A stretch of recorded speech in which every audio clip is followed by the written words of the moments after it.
Hey everybody, welcome back to my channel. So today I am going to discuss two important articles from the Hindu newspaper. The first article is about India and Canada. First point, India and Canada signed a $1.9 billion 10-year uranium supply agreement to provide fuel for India's civil nuclear power reactors, strengthening India's long-term energy security.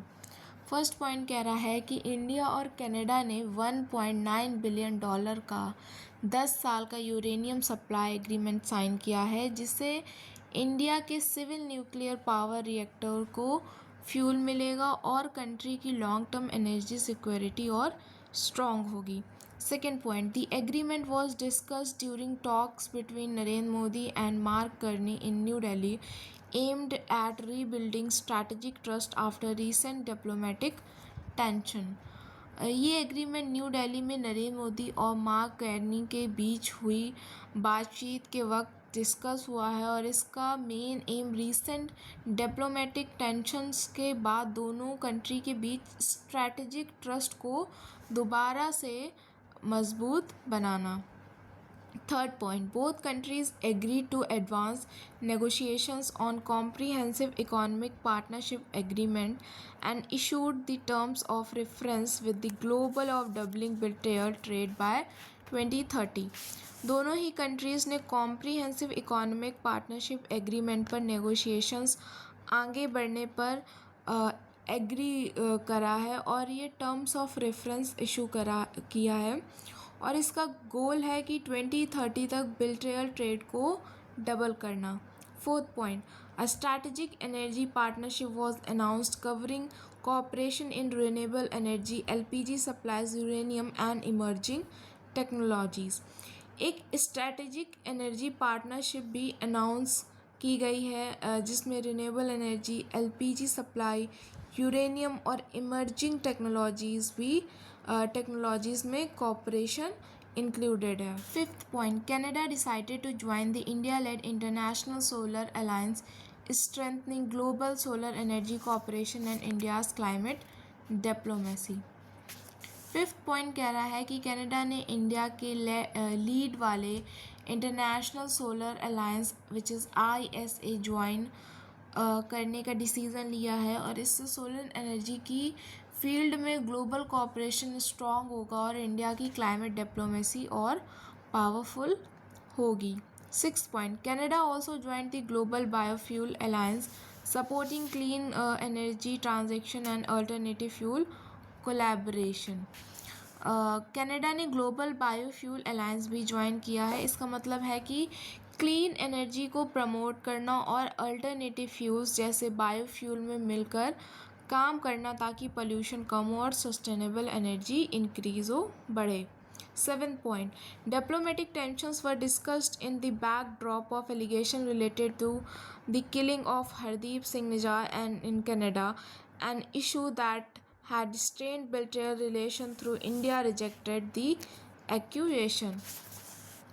Meeting में diplomatic tension पर भी बात हुई जो Canada में हरदीप सिंह निज्जार की killing के allegation के बाद बढ़ गए थे और इस इशू की वजह से इंडिया और कनाडा के रिलेशंस में टेंशन आया, लेकिन इंडिया ने इन एसोसिएशंस को रिजेक्ट कर दिया है.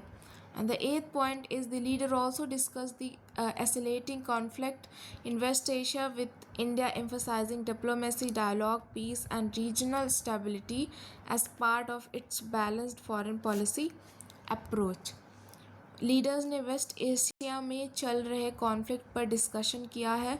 इंडिया ने एम्फसाइज किया है कि डिप्लोमेसी, डायलॉग और पीस के थ्रू प्रॉब्लम सॉल्व होनी चाहिए ताकि रीजन में स्टेबिलिटी बनी रहे. The second article is about physical target. First point, India has released a new series of national accounts data revising the base year for GDP and GVA from 2011 to 2012 to 2022 to 2023, which improves accuracy and reflects structural changes in the economy. India ने national accounts data की एक नई series release की है और इसमें GDP और GVA का बेस ईयर 2011 से 12 से चेंज करके 2022 टू 23 कर दिया गया है, और इससे डेटा ज़्यादा एक्यूरेट होगा और इकोनॉमी में जो नए स्ट्रक्चरल चेंजेस आए हैं वो सही तरह से रिफ्लेक्ट होंगे। Second point, the new methodology adopts the double deflator approach, separating price effects for intermediate goods and final products, leading to a more realistic estimation for real value added. नई methodology में double deflator approach use की गई है। इसका मतलब है कि intermediate goods, बीच में यूज़ होने वाले गुड्स और फाइनल प्रोडक्ट के प्राइसेस इफेक्ट को अलग अलग कैलकुलेट किया जाएगा, और इससे रियल वैल्यू एडेड का एस्टिमेट ज़्यादा रियलिस्टिक और सही मिलेगा। Third point, the revise data incorporates improved sources such as the annual survey of unincorporated sector enterprises and the periodic labor force surveys, strengthening coverage of the informal and household sector. Revise data में नए और improved sources add किए गए हैं, जैसे annual survey of unincorporated sector enterprises और PLFS which is periodic labours force survey, और इससे इनफॉर्मल सेक्टर और हाउस होल्ड सेक्टर की कवरेज स्ट्रॉन्ग होगी और उनका जो कंट्रीब्यूशन है वो और बेटर रिफ्लेक्ट होगा। Fourth point, as per the new series India's GDP growth for 2025 to 2026 is projected at 7.6%, slightly higher than the 7.4% estimated under the old series, indicating relatively strong growth momentum. नई series के according 2025 से 2026 में India के GDP growth 7.6% project किया गया है, जो पुरानी सीरीज़ के 7.4% से थोड़ा ज़्यादा है, और इससे पता चलता है कि इकोनॉमी का ग्रोथ मोमेंटम काफ़ी स्ट्रॉन्ग है।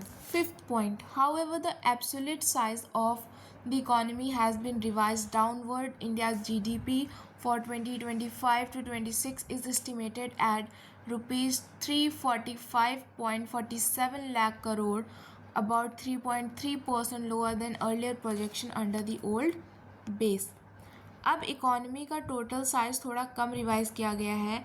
2025 से 26 के लिए इंडिया का GDP 345.47 लाख करोड़ एस्टिमेट किया गया है, जो पुराने बेस के प्रोजेक्शन से लगभग 3.3% कम है। मतलब कि इकोनॉमी का साइज़ पहले से थोड़ा छोटा दिखाया गया है।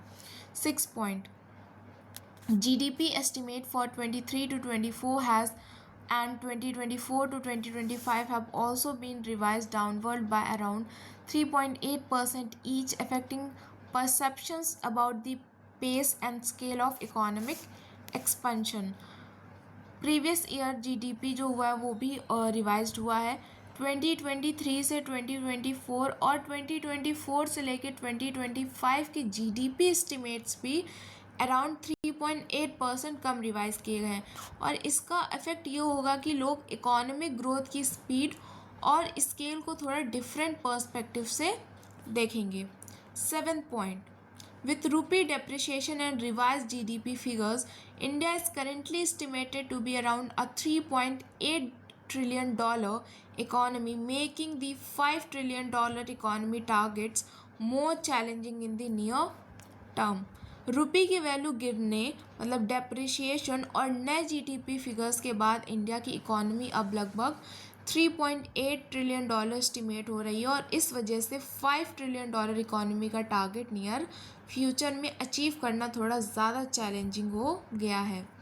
And the last point is the downward revision has implications for fiscal policy, as fiscal deficit and debt to GDP ratios are pegged to nominal GDP, and a smaller GDP base makes fiscal consolidation targets tougher, requiring realignment of fiscal target based on more accurate data.